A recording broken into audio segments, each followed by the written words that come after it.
Boa noite. Me chamo Cíntia Camargo, moro em São Paulo.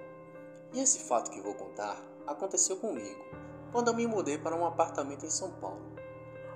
Eu nasci no interior de São Paulo, em uma cidade chamada Araraquara. E em 2018 eu prestei vestibular e passei para estudar em uma faculdade em São Paulo.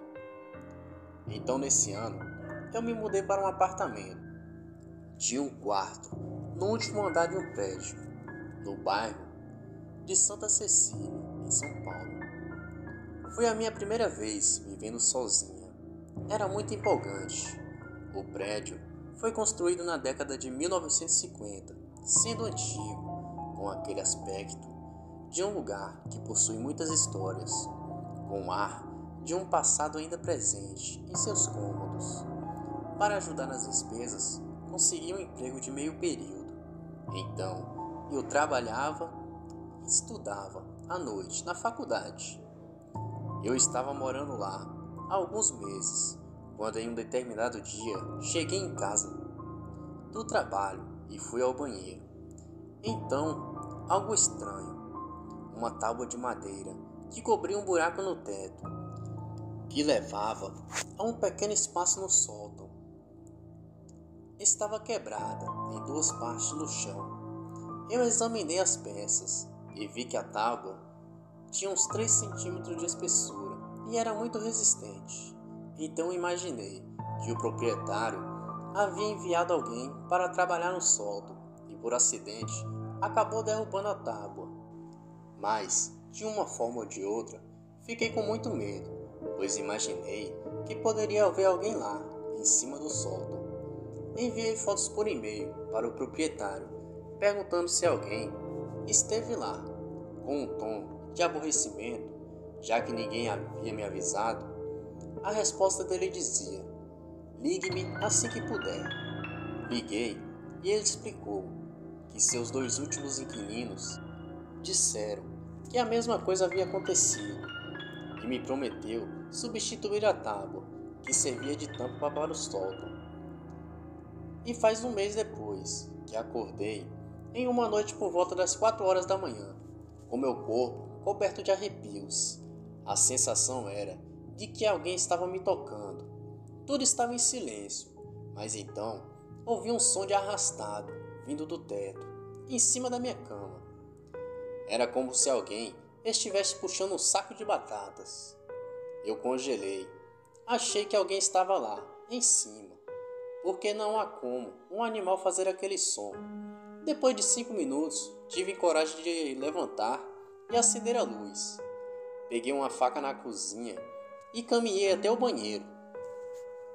Foi quando vi que a nova placa de madeira que cobriu o buraco no teto estava caída e quebrada em duas novamente. E nesse momento me senti muito mal, mas o som de arrasto parou. Mas nesse momento ouvi outra coisa, um sussurro que vinha do sótão.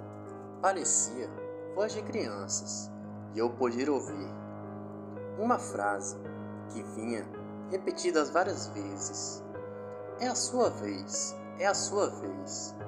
Liguei todas as luzes do apartamento para fazer as coisas parecerem mais normais. Eram 5 horas da manhã e ainda estava escuro lá fora. Então eu liguei a TV para tentar relaxar. E foi quando um fusível explodiu. E junto com esse acontecimento, meu passarinho de estimação que ficava na cozinha começou a gritar como se estivesse sendo estrangulado.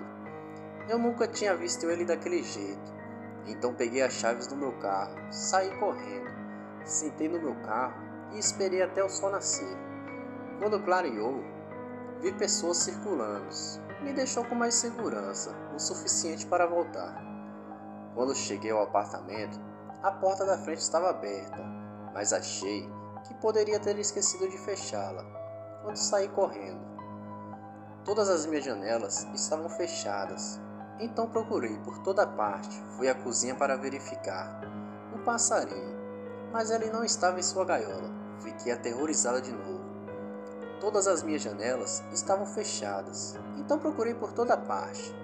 Quando caminhei para o banheiro, ouvi barulho de gotas de água. Foi quando achei o passarinho, que estava meio afogado no banheiro. Peguei ele e o limpei. Eu estava tão confusa com tudo aquilo. Às 8 da manhã, liguei para o proprietário e contei o que havia acontecido à noite. Então ele comentou: "Nossa, você ouviu o sussurro também?" Como o preço do aluguel era muito bom e eu não encontrava outro lugar acessível para mim, fiquei naquele apartamento por mais 18 meses. Ouvi novamente o sussurro, em algumas ocasiões, e 2 vezes a tábua que cobriu o buraco no teto se movia. Embora atualmente eu esteja morando em outro lugar, agora o proprietário me ligou recentemente e disse que seus novos inquilinos imploraram para falar comigo sobre algumas coisas que estão acontecendo no apartamento. Disse a ele: "Esqueça, agora é problema deles e não volto mais lá. Boa noite."